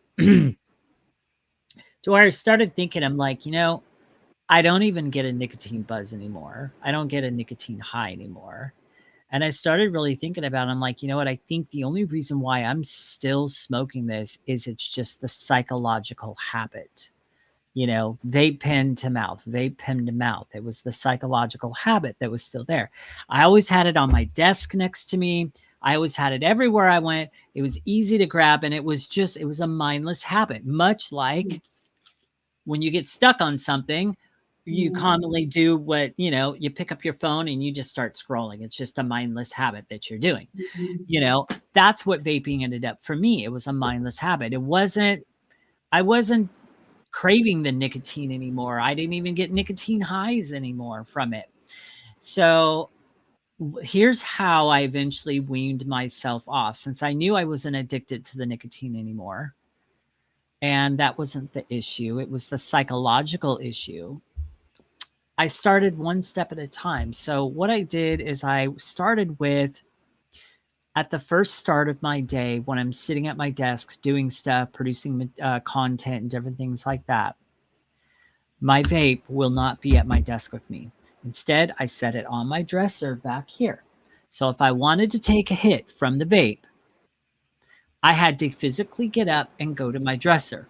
It was there for me when I wanted it, but I had to get up. So in other words, I was attacking the automatic habit of just picking it up on my desk and vaping it without even thinking. I was attacking that. It was a very small step, an easy step for me to take. So I did that for a couple weeks. Okay. That was just in the first part of the day. When I got home, then later, when I went to the gym and I got home, I was able to do whatever I wanted with the vape. I could have it with me at my desk. I could have it with me wherever I wanted. But it was just that moment in the morning when I was doing some content work, I could not have it at my desk. So once I got used to that, which took about 2 or 3 weeks, then I moved to the next step. So the next step was I could not have any vape until I got home from the gym. So I would take the vape thing and I would stick it up on the shelf of my closet. So no vape until I get home from the gym. So the whole morning, the whole early afternoon, no vape. Couldn't have any. And so then I kept doing that. But when I got home from the gym, I could have it freely again. Then once I got used to that, I moved to the next step. So a lot of times in the evening time, I like to go sit out on the couch, watch a few episodes on Roku or Netflix or whatever it is, and I have the vape with me. So then I moved that to where, well, actually the next step was I moved it to where I couldn't have the vape when I got home from the gym. I could only have it then when I was sitting on the couch relaxing. So each step moved me further and further away from the mind habit that I had. And so then I stayed there for like 2 or 3 weeks till I was comfortable with that. Then I started attacking my relax time. So I could no longer have the vape unit with me at the couch anymore. I had to have it in here on my dresser. So if I wanted it, which I could come in here and get it, if I wanted it, I had to get up off the couch and I had to come in here and take a hit. I could not have it with me on the couch. So the lesson here for people who are getting stuck on something, anything, will be little by little, start training yourself to start making little rules to keep it away from yourself, or like certain times. Yes. So in other words, don't, for some things this works really well. Don't immediately deprive yourself of the entire thing. Take it in strides and pieces like I did. Eventually it got to the point to where it was ridiculous. And I just started not thinking about it anymore. I had trained myself. There's nothing inside, and you're like, You're like, hey. Yeah. I had trained myself enough by that time. I started to forget about it. I started, I would go out there on the couch. I would relax. I would forget about it. And soon enough, I didn't vape anymore. I just didn't want it. I ended up throwing all of it out. And it's been out of my life for, I don't know, 4 or 5 years, maybe a little bit more. It's been out of my life. So piece by piece. Yeah, it's not always about jumping in the deep end, because sometimes when you jump in the deep end, that comes back and hits you too. You've got to take it in strides. You've got to give yourself grace. You've got to be patient about it. The same thing can apply with, see, I'm a mastery weight loss coach, you know, based on my own experience and weight that I've lost and been able to keep it off for 6+ years now. That journey, I took it piece by piece by piece by piece by piece. And I ended up losing 62.5 pounds through that journey. But the thing of it is because I took it piece by piece by piece, every change and everything that I did, every new habit that I adapted was so sustainable throughout that journey.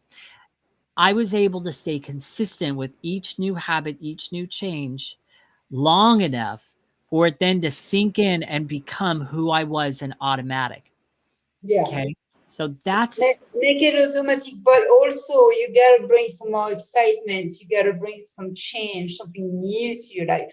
If there's no excitement, if there's no like new desire, something like a drive for someone, they're gonna go back to it. It's like if if it doesn't give them enough, because the drugs, the addiction is so good to them, so it doesn't matter. Well, so I'll tell you I'll tell you in regards to the food and different things like that, I learned to navigate myself around during my weight loss journey. I'll tell you what the replacement was.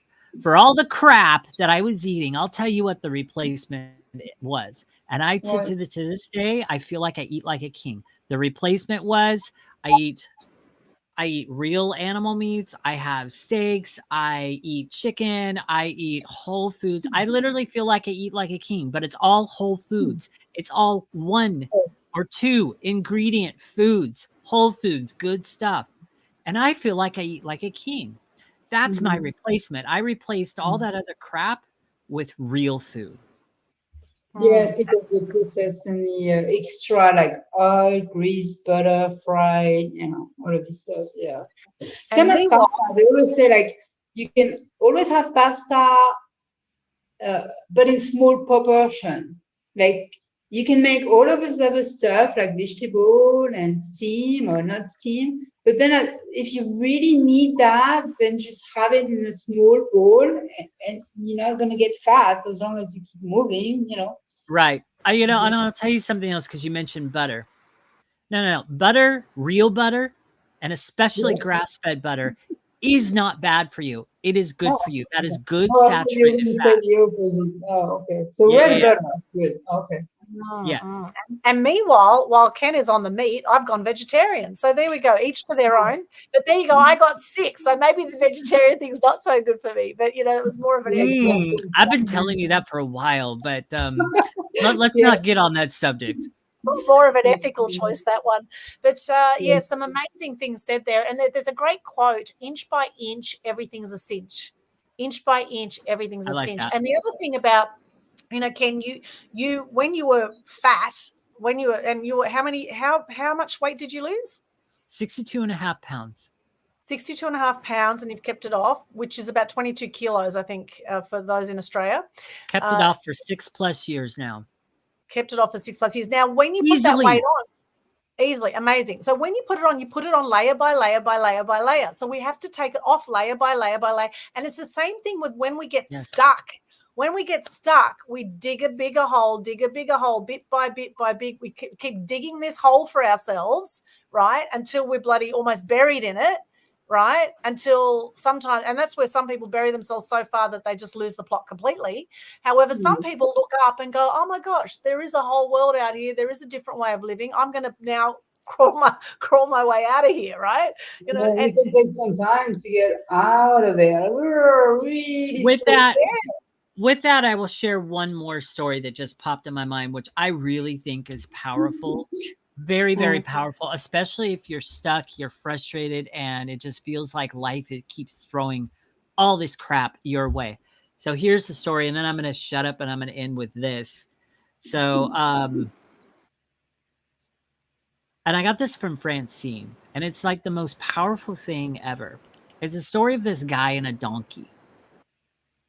So this guy had this donkey, And he was really frustrated with this donkey for whatever reason. I forget the context on why he was frustrated, but he was frustrated with the donkey. And he wanted to bury this donkey. He had had enough of this donkey. He wanted to bury this donkey. So he dug this big giant hole and he put the donkey in there. There's a happy ending, trust me. He put the donkey in there. I was loving your face, Aldwyn. I was just like, okay. I know. Oh my God, is the donkey dead? You're not going to bury it alive? Oh my God. Check this out, you guys. Here's the power of this. And this is what I'm encouraging each one of you to do. If you're stuck and life keeps throwing like all this stuff at you, just as this donkey did. So he put this donkey in the hole. And he starts shoveling dirt in the hole. Donkey's still alive. He's shoveling dirt in the hole. What is the donkey doing? Shaking it off and standing back up on it. Each time the guy throws dirt into the hole, he shakes it off and he stands back up on it. Shakes it off, stands back up on it. If you're figuring out where this story's going to go, the guy ended up with a donkey standing on top of a filled hole. Be the donkey and shake it off. Oh, I love it. That's a great happy ending. Oh my God, thank God it was that ending. Oh wow. A new guy was like 500 pounds really quick. He smoked cigarettes. He used to be a forklift driver in a Walmart. It was normal, like heavy set. And his wife left him when he had 2 kids. They were like 2 years old. Crushed him, didn't have any babysitter, and his mom was the only caretaker, so she started feeding him, and they come from a place where they like put a lot of butter and grease and mayonnaise and rice and like those really heavy meal stuff. So she started taking care of him. 5, 6, 7 years later, he's like almost 400-500 pounds. And when I met him, he was like a next door apartment in Washington. And I thought it was like this his whole life. I thought he was like 50 years old. He was only 34 years old. Young guy. And he could talk. He seemed normal, but he was depressed. And I realized that it was just a mind control. He had let his mom take care of him. He had let sorrow and all this trauma get to him, the pain, like having to take care of 2 kids. And so it was lost. So that's how he got stuck. That's what I'm saying. Like, so I know he wanted to get unstuck and get a job and go back out there, but that's how easily people can get stuck. And maybe he didn't do anything. He's just, he was a good guy. I think he was just like hoping that he was going to have a happy marriage, and things didn't turn out the way he wanted. So, and I think when you get big crush, it destroys people. That's when people get stuck in a deep hole, Yes, absolutely. Yeah, absolutely. Get off the trauma. One other advice, and thank you for your platform. Like I'm talking too much.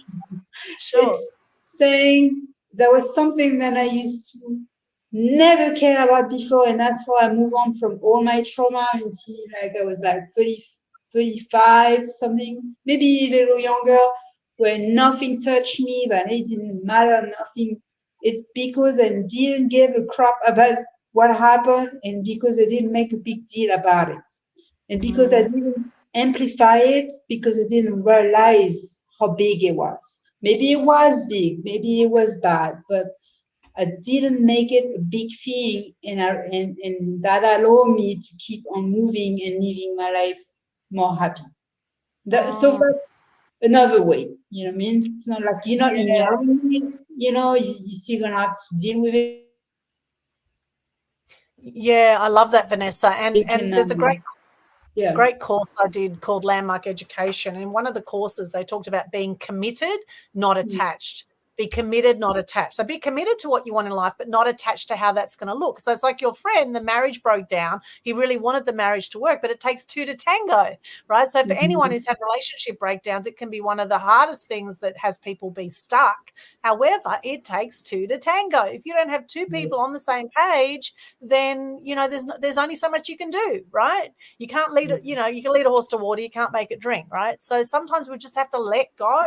We have to be able to release and let go and trust that everything's in divine order, that there's reasons for everything, etc. Right? So yeah, we all have our challenges, and the thing to remember is that as bad as your situation may feel at the moment, if you're stuck right now, as bad as it may feel, remember it can always be worse. Okay, there's people who wonder what shoes to wear. There's people out there with no feet. There's people with no feet out there, right? Here I am stressing about termites in the house. There's people with no house out there, right? So you know. Yes, Vanessa, I think you just I missed that. It just broke up a little bit. What was that, Vanessa? Doesn't go your way. If it doesn't go your way, I heard. If it doesn't go your way, what did you say after that? Yeah, I think your internet froze. Oh, it looks like it's cutting out a bit. Maybe it's time we start to wrap the show up, perhaps. Maybe it's a sign, hey? A sign that it's cutting out. But if it doesn't go your way, Vanessa was about to say something else. So, there you go, you're back again. Maybe. You're back, Vanessa. Can you hear us? The beauty of live streams, right? The beauty of live streams. Can you hear us, Vanessa? Okay, we can see you in a different position. Okay, there you are. Oh, looks like you're coming back. No, she froze again. Yeah, can you hear me? Oh, yeah, we can hear you. We can hear you. Yep. So you said if things don't go your way, what were you saying after that? Damn. Oh. No, it's cutting out again. Okay, well, maybe we'll put that comment in the chat for you. I'll just quickly wrap up. We do need to wrap up soon. Are you there, Vanessa? It looks like you've moved again. I don't know if the internet in Uruguay. Did she say she's in Uruguay? Guatemala. Oh, Guatemala. Okay, Guatemala. Guatemala. The internet's cutting out wherever you are in Guatemala. And hopefully you'll rejoin us in just a moment. However, I'll finish the story I was saying at the beginning of the show, which is something else I did to pull myself out of the funk. When I drove back from Bribie Island last night, it's 10 p.m. last night, I left Bribie Island, got to the Gold Coast about midnight. During that time, I played some videos on YouTube.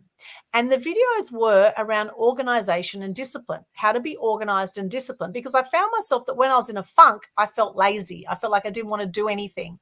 And okay, internet's cut out for Vanessa. Thanks for joining us, Vanessa. Maybe she'll come back. We'll see before the show ends. However, very much appreciate your time, Vanessa. Thank you for joining us. That was a fantastic conversation. So as I was driving back, I put some videos on about organisation and discipline, because my dad always said to me when I was growing up, he said, Aldwyn, you've got to be organised and disciplined. And I always resisted it. Now, there were times in my life, and I look at parts of my life that I'm very organized and parts of my life that I'm very disorganized, right?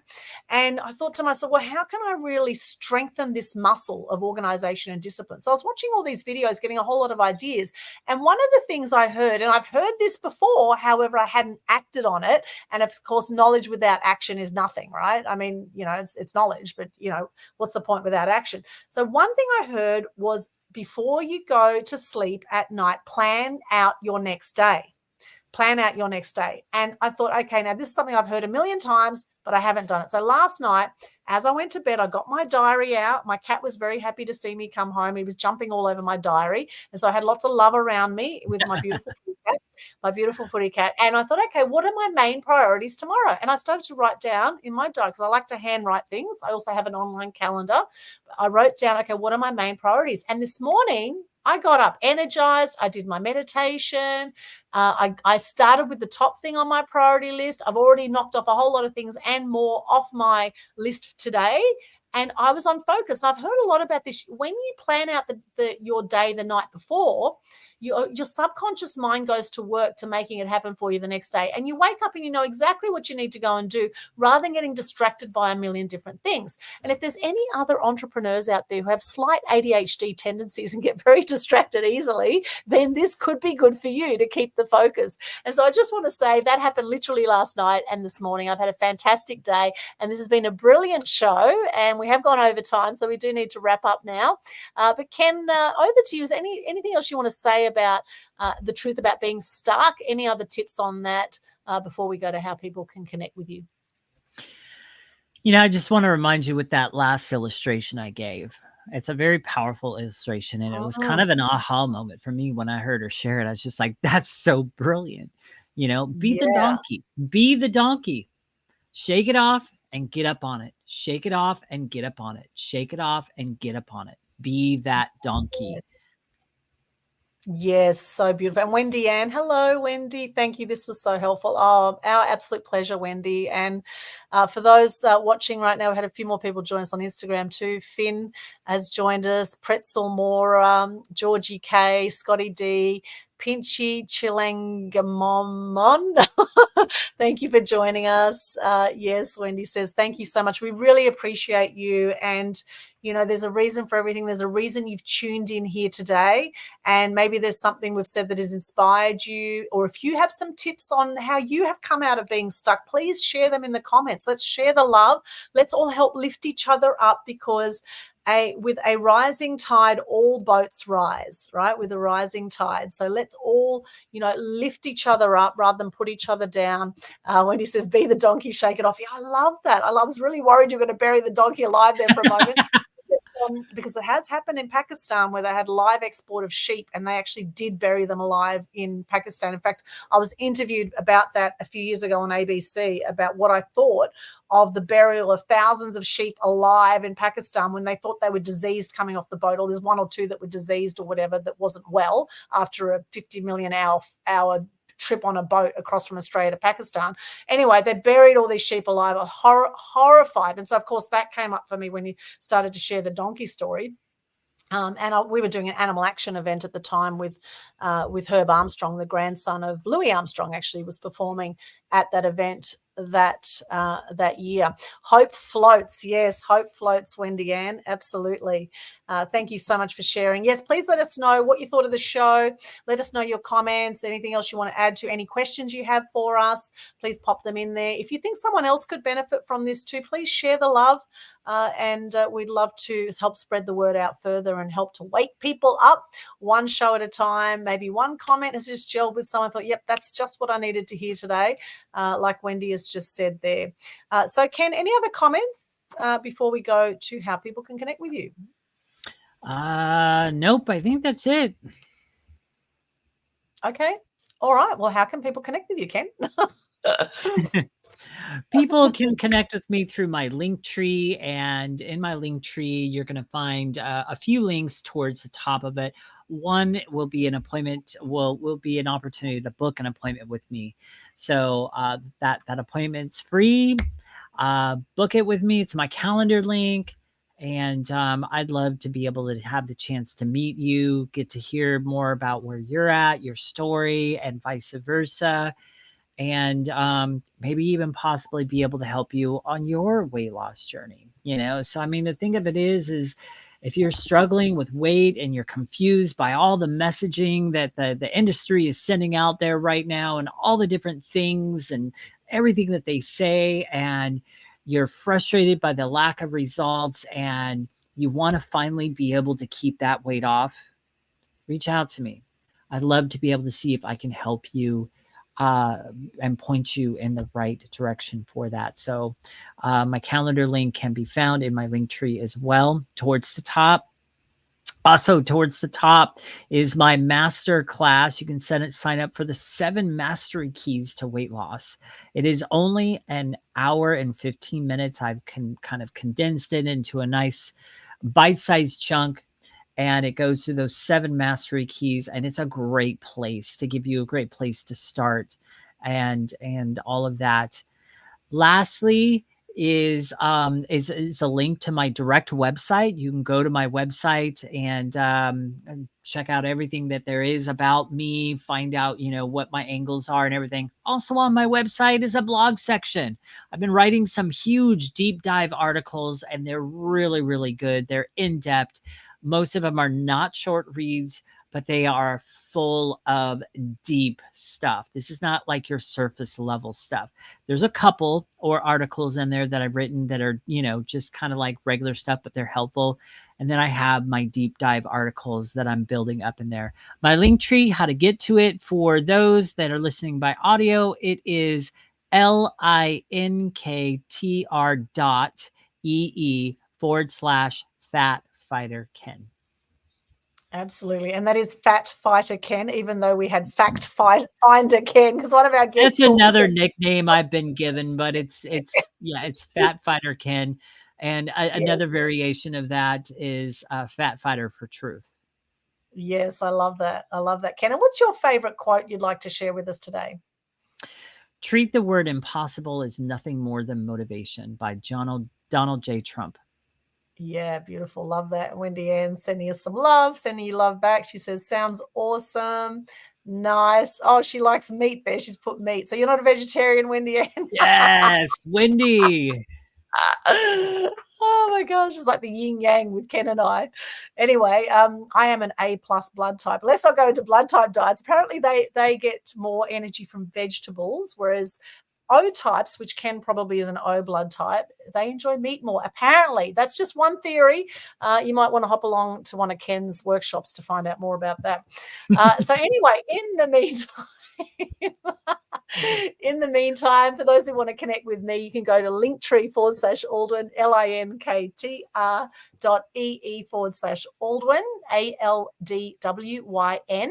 Now, in there, I have just launched a brand new event called How to Build Your Global Brand. How to build a global brand. And the subtitle is Amplify Your Impact and Shine Like a Star.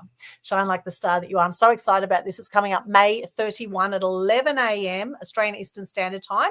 It's going to be a 90-minute webinar and interactive, like most of my events are, and brand new content that you haven't seen before. So very excited about this event. I haven't done an event for a while. And after I went through a day of crying and breakdown, I decided, right, it's time to snap myself out of this and do an event again. So that's what I did. I launched this event the next day after I had a massive breakdown and was very stuck. In fact, crying uncontrollably at different times. I just was a total mess the day before I launched this event. And now, thank God, I've come out of that. And I'm very excited about this event coming up on May 31. So it's going to be May 30 for you in America, for those over the other side of the world. And it will actually be around the same time we started this show today. So around that time. So it'll be like 6 p.m. LA time, around there. 5 or 6 p.m. LA time. So hop along there. You'll see the link for that in that link tree right there. You'll also see a calendar link for a connection call with me if you want to have a chat about anything. And I've just updated my calendar dates. And there's a whole lot of free resources too to help you be seen, heard, and known through the mass media so that you don't die with regrets, because 90% of people do die with regrets, by the way. And so that you stop being the world's best kept secret. I know there's a lot of people that tune in and watch my stuff or our stuff, and they are like diamonds in the rough. They're out there, they're doing amazing stuff, and no one knows about you. So if that's you, then reach out. Let's help get you out there to be seen, heard, and known. So you can do that there. Also subscribe to my YouTube channel if you haven't already. It looks just like that, Aldwyn Altuney Media Queen TV. I'd love to get it up to 1,000 subscribers. As I say, we had over 40,000 views, and I know I've been shadow banned a little bit on YouTube because of some of the controversial content. However, I'd love you to support the channel. It's a badge of honor. It's a badge of honor. Consider it a badge of honor. Yeah, so I've had, we've got over 1,000 videos in there, and I haven't really been asking people to subscribe to YouTube. So I'm asking now if you could please hop along there and subscribe and check out some of the other amazing content. We've got interviews with David Icke in there, Barry Crocker, Michael Rowland was one of the foundational personal development guys in Australia, who's now passed away. Some phenomenal interviews in there. Check them out, and some of the other snapshots. And we have the Global Good News Challenge every month as well, which is free for you to participate in, and a great way to get out of your funk, to get out of being stuck is to get into gratitude. And this is a great way you can do it, is by doing the Global Good News Challenge. And all the links and details about that are in that link tree right there. Just go to the Global Good News Challenge Facebook page. All right. Wendy's sending a little little smiley. Oh, Vanessa said, sorry, my Wi-Fi went bad. Yeah, that's okay, Vanessa. We'll finish that sentence. Maybe you could just type in what you were going to say into the chat so that we could finish the sentence you were saying. Because it was like a cliffhanger there for a moment. It was. She goes, you guys were hilarious. Oh, thank you, Vanessa. Thank you. Yes, I think Ken is hilarious, actually. I'm the conservative one here. Ken is the one that keeps going off the rails all the time and keeps saying things that are totally inappropriate. What? Oh, behind the scenes. No, I admit it. Okay. Yeah. No. It's reversed. Trust me. I would like to produce like a little blooper video of the Total Truth Show backstage conversations that we have with our guests after the back. Yeah. And you will hear that most of all the interesting stuff comes from Aldwyn. Yes. Well, you can see my face is getting redder and redder here. Yes, it's true. I never know quite what's going to come out of my mouth at any time. However, that's how it goes sometimes with these live streams. So thank you, Vanessa, for joining us. And the quote I'm going to share today, now, this is a quote here for you. You will face many defeats in life, but never let yourself be defeated. And here's another great one. I'm not afraid of storms, for I'm learning how to sail my ship. And another one, any change, even a change for the better, is always accompanied by drawbacks and discomfort. Okay, when we're stepping out of our comfort zone, there will be challenges, my friends. There are going to be times you're going to feel stuck. Hopefully, some of the things we've shared today will help you get unstuck and help you move out inch by inch. Shaking it off as the donkey does. I love that. I'm going to sing that donkey now so much. I love the donkey analogy. Shake it off and rise above it. Shake it off, rise above it. Step up on it. Step up on it. Rise above it. Get on it. And I wonder what happened to the guy after the donkey got to the top. I wonder if the other. I don't know. She never shared that part of the story, and she didn't need to, because I was like, oh, that's brilliant. He eventually ended up. I mean, how amazing is that? Like how ironic, that's the word I'm looking for. How ironic is that? He was so frustrated with his donkey. He set out to bury this donkey, and the donkey just kept shaking it off and rising above it. And the guy ended up with a filled hole with a donkey standing up on top of it. Yeah, how ironic. But that is where we should be, because eventually we will be standing up on top of the hole that's been filled. Absolutely. Yes, we will. And you know what? Hurt people, as we said on this show earlier. Hurt people. Now, the guy that owned the donkey, he was probably frustrated around something in his own life. Now, I wonder how he felt after all that digging and all that shoveling, and I wonder how he felt at the end of all of that when the donkey got to the top. I reckon he would have been even more frustrated, because now he's wasted all that time and energy with all that drama around not liking the donkey. And how can anyone not like a donkey? I mean, really, how can anyone not like any animals? Watch some of the videos I've shared on my Facebook feed about animals that recognize owners and that just show so much love. Most animals have so much love, okay? And you know, I think there's a lot we can learn from animals. And hopefully the guy that owned the donkey, hopefully he learned a bit of compassion from that. Hopefully he got to see that there was some learnings in all of that for him from that donkey. And hopefully the donkey found another owner. That's what I'm hoping happened at the end of that story. Okay. Anyway, thank you so much for joining us, everyone. Watch live, everyone on the replay. Please share the love. Give us your comments there. Subscribe, connect, do all that stuff. Reach out. You are never alone. And that's the other thing. When people feel stuck, they do feel very alone. And just remember, you are never alone. Okay. You always have support. Just reach out. There's lots of different ways you can, as Vanessa shared. There's podcasts, there's meetup groups, there's all sorts of different people you can reach out to. Reach out to us if you're stuck as well. We're not going to be everyone's counselor, but you reach out if you've got some issues, and we'll probably say, watch the replay. I'll probably say, watch this show. And there's another great interview actually I did with Tracy Corman about how to overcome abuse abuse and depression that's also on my YouTube channel. You might want to check that one out as well. They had some awesome content in it as well that can help you get out of your funk and help you become unstuck. All right.